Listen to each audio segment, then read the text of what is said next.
by end. We're starting to come to a conclusion with the on-scene part of things that's going on with this. I'll let the guys behind me refer and discuss some more of that here in just a few minutes. It really saddens me that we still have 2 souls that we have not been able to locate at this point. I've talked with both of those families last night and this morning. We still have some testing to do in efforts to get that complete. We hope to be finished with that the first of the week. As far as any other things that's going on with the investigation, again, I'll refer to the gentleman behind me with that. And Sheriff Kraft.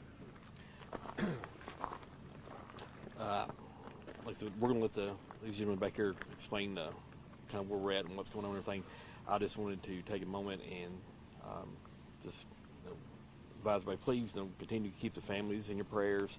This has been several days and a lot of long hours, and the support has just been overwhelming. So we just want to give a thank you to everyone that's came out and helped us in that process. Thanks, Sheriff. Yeah. Good morning. I'm Jamie Van Vliet. I'm a Special Agent in Charge for ATF's Nashville Field Division. Over the past 2 weeks, investigators from ATF's National Response Team, working side by side with our division agents and state and local partners, have spent nearly every daylight hour processing this enormous scene and conducting numerous interviews and scouring through records. Our National Response Team, certified explosive specialists, engineers, chemists, and other experts work carefully, oftentimes on their knees, hand-sifting and methodically examining every inch of the affected area, while documenting and collecting evidence to find what caused this tragedy, to find answers for those lives forever changed by it.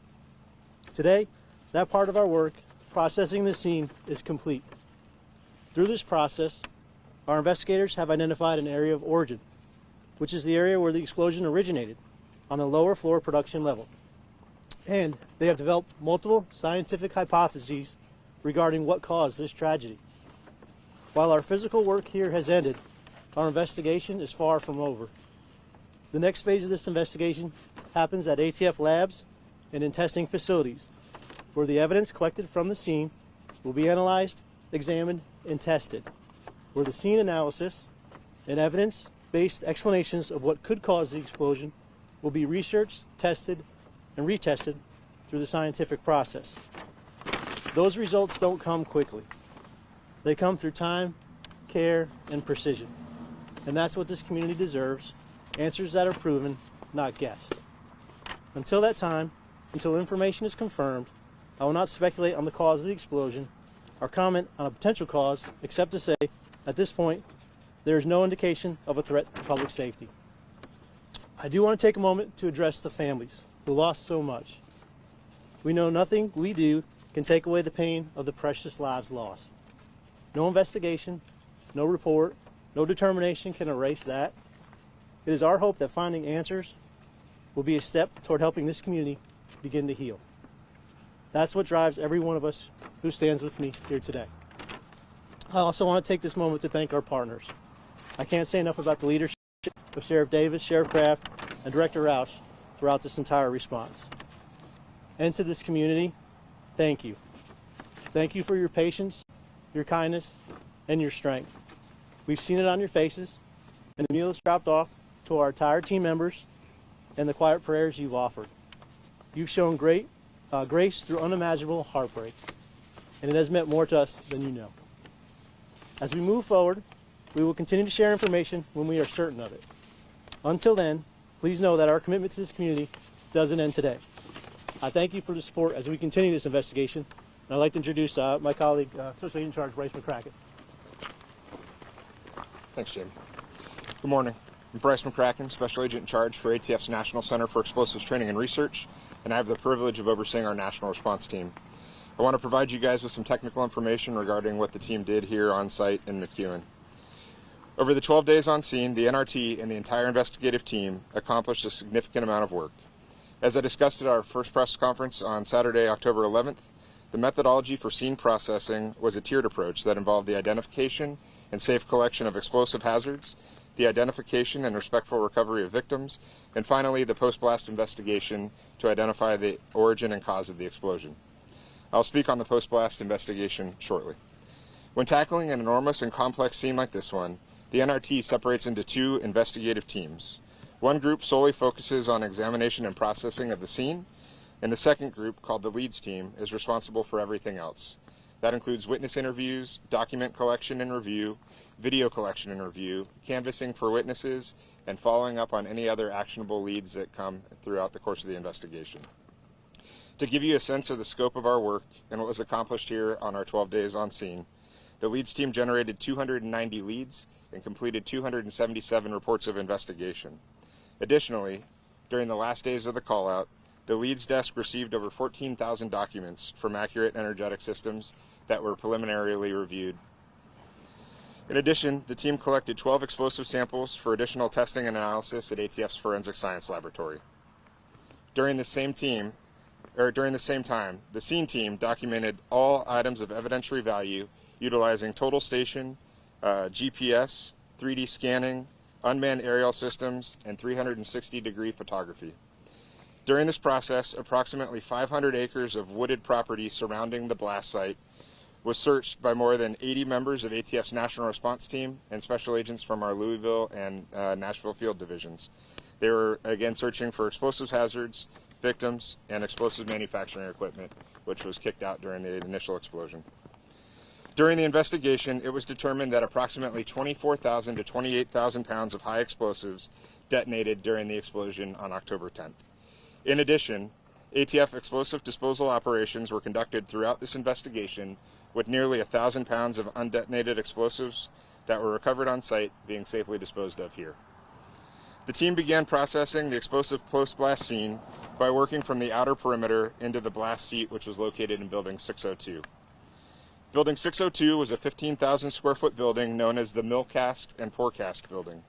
It was primarily used to make various types of cast boosters, which are used in the commercial mining industry.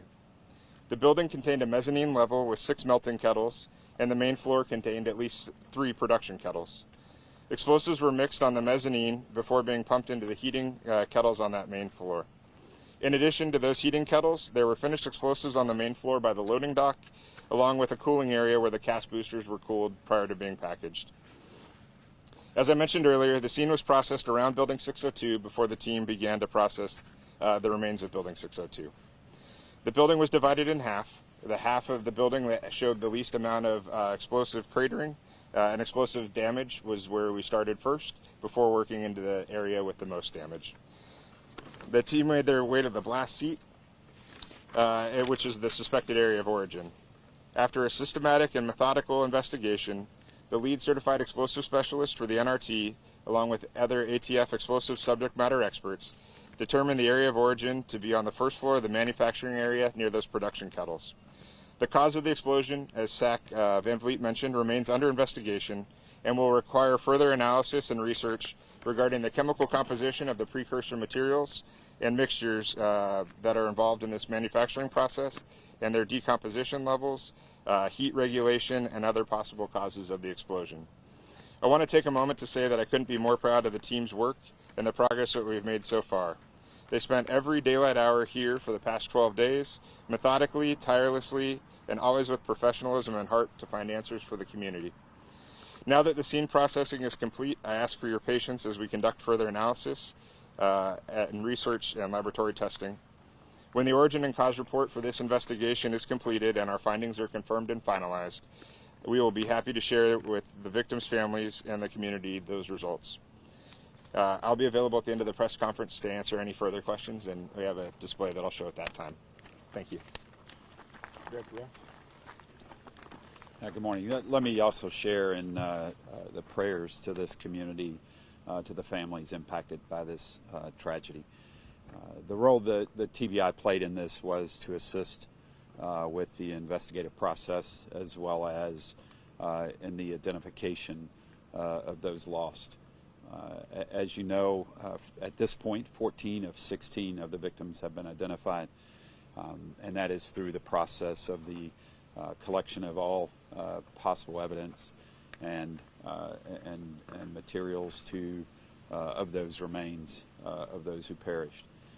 All the testing that we have done at this point has identified 14 of the 16. The challenge, obviously, that exists is because of the nature of the scene, not being able to get remains to be able to positively identify the other two at this point.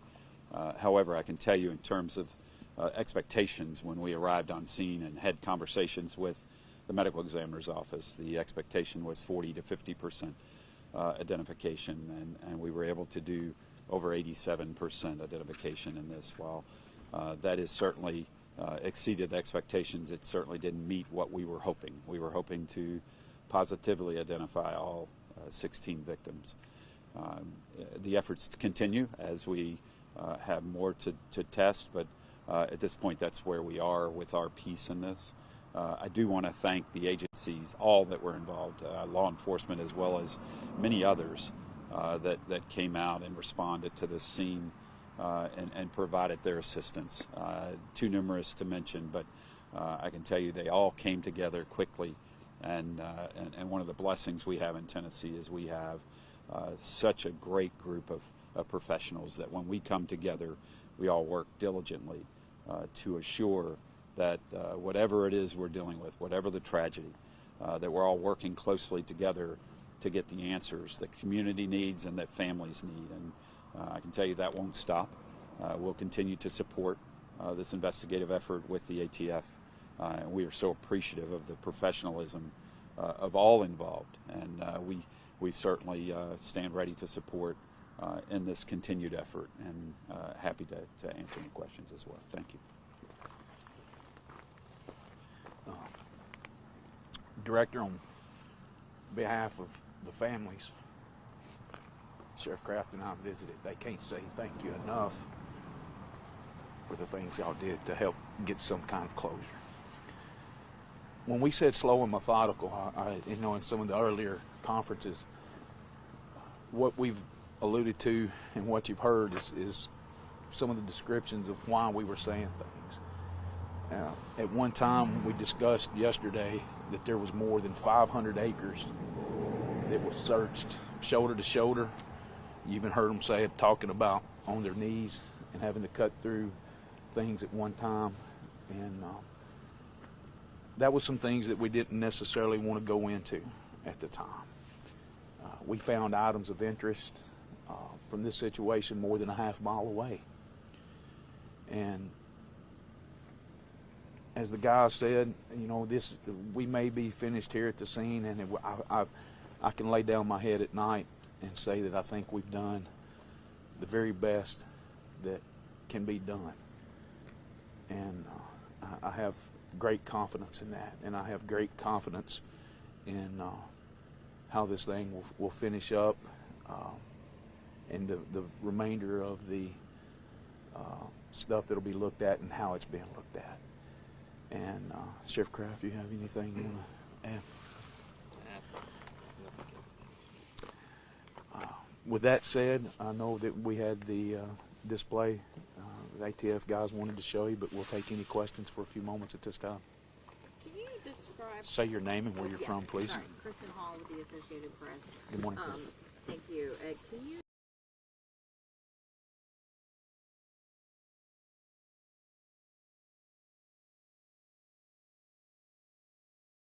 said an acronym. Can you maybe, is it a chemical? Is it a physical thing?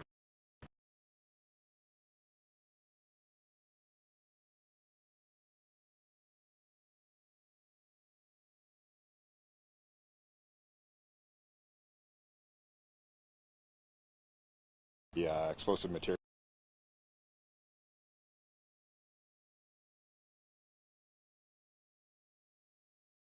Explosive mixtures.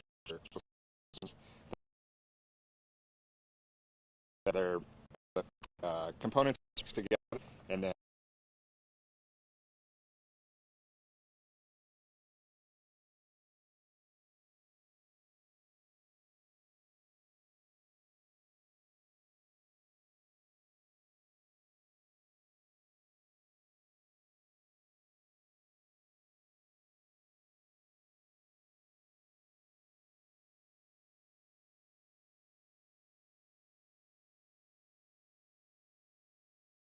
We had bomb technicians, military EOD members on site, and they walked in line with the searchers. And as they saw something that was of interest that they thought could be explosive material, it was marked, looked at, and then collected and taken over for disposal operations on another part of the facility. And is this facility now up and running and everyone's back to work, or you know what that process is like for them now? I don't. We turned the scene back over to AES yesterday at the duration of our on-scene investigation, and I'm not sure if they're back up and running at this point. And is there a way that we get any closer, just even far enough to shoot the scene with our cameras, or is there a way that we can have drone overhead to get video now after the fact since the investigation is over? Right now I can say that a no-fly zone has been requested for a few more days to wrap some things up. This is as close as we can get today. Yes, ma'am. Dryden Quigley with Channel 4 here. I know you can't talk too much about why, but right now, are there any signs of negligence from the plant? Do you know at this point? I'm going to leave that to the investigation. We don't want to speculate on anything. I know there's hypotheses that, as he said earlier, as Bryce said earlier, and I'm going to let the investigation take its process. And second question, I know you said 2 have yet to be identified. Is there any hope that that could still happen with kind of what you're processing? As I said earlier, there are still some things at the TBI that need to be processed, and hopefully we can add more closure to what we have today. Sheriff Amanda Roberts with News Channel 5. How are those 2 families feeling when you had to speak with them that they have not been positively identified? I couldn't imagine, and speaking with them, I can hear it in their voice. I just don't think there's not enough words in the dictionary that we could use to describe those feelings or emotions, and I can't even or don't even want to imagine to try to do so. Once we do find the cause of the investigation, can you explain what happens then? Are there going to be other agencies involved? You want Yeah, once ATF completes its origin and cause investigation, we will then turn that over to our investigative partners, and depending on what the outcome of the investigation is, we'll determine where things go from there. Investigative partners being the TBI, any other agencies? It'd be TBI, it'd also be the 2 sheriff's offices and any other agencies that have the need to be part of the investigation. Dryden Quigley again, and I assume this will take probably weeks, if not months, until you have a complete report. Yeah, more likely months. So the National Response Team deals with large-scale incidents. These were the same folks that were on scene earlier this year at the Palisades fire in California. That was about a 6-month time between the investigation and when the final report was written. But as we're working through this process, we're conducting a lot of research behind the scenes. The lead certified explosive specialist is writing that report. It's also being technically reviewed by all of our explosive subject matter experts to make sure everyone's in agreement as to what the findings are. So. With Univision, we've obviously seen lawsuits and questioning some of the safety measures of AES from an investigation standpoint. Can you talk a little bit about maybe what during the investigation you observed that the company was doing to can you talk about whether you noticed safety measures being during the investigation, or were there maybe red flags that kind of raised out? I think we need to leave that as part of the investigation right now and let that. I don't want to speculate on anything. I don't want somebody to take something that may be even partial statement or even partially said about that and misscrew it into something else. So I'm going to ask that we leave that as part of the investigation and let that, when it comes out, you'll be understanding and seeing it then. Question from the AP again. Were there subcontractors or other smaller businesses that were working with AES in this building that you guys had to be interviewed? Or? I'm not aware of any other subcontractors in this particular building. I know there are some other ones on the compound. And then another question for ATF. Would this be a facility that gets inspected by ATF? Is that a process that would normally go on for this kind of facility? Yes, under Safe Explosives Act, all explosives licensees are inspected every 3 years. So that is routine, yes. And this facility had been having those inspections? Yes, as any explosives licensee, yeah, they fall under those restrictions. However, to discuss details of prior inspections, I'm unable to do that. Yeah, that would have to be through a FOIA request. Jackie from the Epic Times. Is there an environmental or health impact, short-term or long-term, for people in the area to inspect? I don't think that there's any kind of environmental impact as far as no more than what's happened in the past. I mean, this is an area they do test explosives and things on the compound, and I don't think that there's going to be any kind of danger or any other type of issue that anybody could see that's been any different than in the past. Will you guys have continued explosives? I know you guys were doing tests last week, right? Will you have any more of those? No, that was disposals, as we talked about and last week, and I don't foresee us having any other things here on the compound that's going to be happening. Hope Salmon with Fox 17 again. I just wanted to know if there are other people that are allowed on the property that don't technically work their day-to-day, whether that be somebody that's contracted or somebody that's coming in. Are you guys investigating those things as well?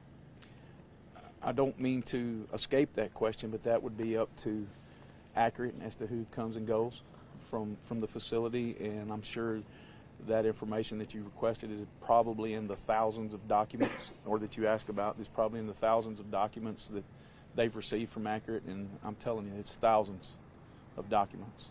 And right now at this point, can you guys allude to it being more accidental or possibly intentional? Is there any way to give any of that right now? I don't even want to speculate on that. Let's let the process take its course, and let that come out at the end. One thing we've been hearing from families driving through Channel 4, we've heard from 4 separate families. They had questions about wetting the floors in between shifts. Have you seen anything, or do you know if that's been something? Forgive me again, but I want to leave that as part of the investigation. I don't mean to try to evade or dismiss that question, but I just want to leave that as part of the investigation as a whole. Last question. You mentioned remnants of the explosion being felt and being reported about half a mile away, more than a mile away. Can you give a rough estimate of the number of people who called in, who also maybe reported that in their backyard they saw? You know, I haven't even had a time, and I know Sheriff and I have retrieved those documents, but we hadn't even had the time to necessarily look at all the 911 calls. Here again, I know it's stuff that's part of the investigation. I know they've got everything, recordings, radio traffic, enormous. It's been overwhelming as far as the calls and people giving information about what they heard and saw that day.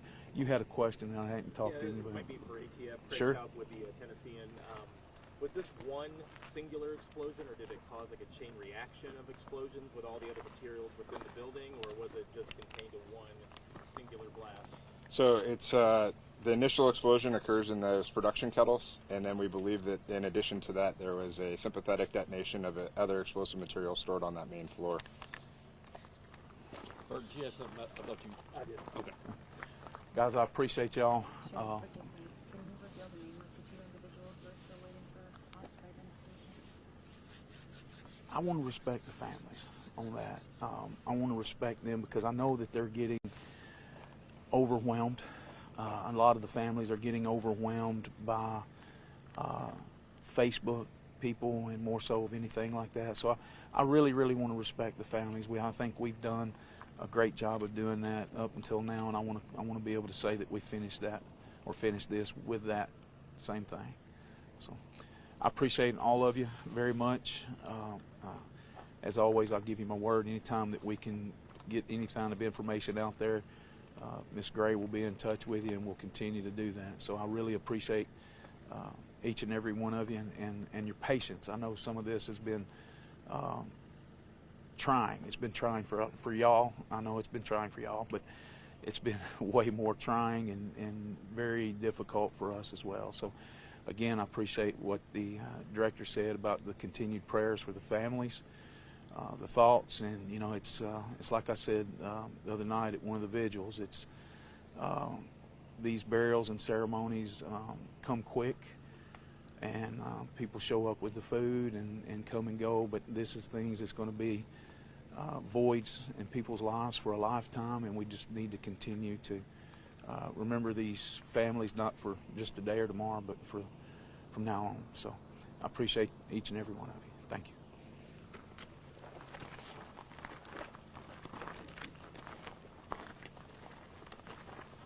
I don't know the best way for you guys to capture this, but just to try to give you an understanding of the scene, this is Building 602 on day 1 when the NRT did their UAS flyover versus day 10.